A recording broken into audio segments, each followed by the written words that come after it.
Maswerteng umaga po mga ka-STL. Narito na po ang resulta ng STL Pampanga para sa araw na to, first draw October 28, 2024. Araw ng Lunes. Naway ang mga natayaan nyo pong mga numero kanina ay manalo nawa ngayong umagang ito 11 AM. Kaya kunin nyo na po ang inyong mga tickets. Narito na po ang resulta.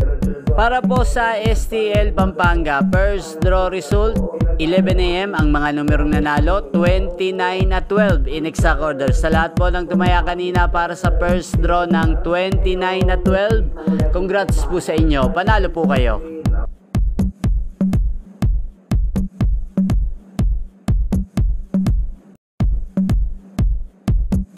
Congrats po sa lahat ng mga nanalo. Maraming salamat po sa panonood nyo sa aking channel, Roderick Hernandez TV. Huwag pong kalimutang mag-subscribe. Thank you for watching.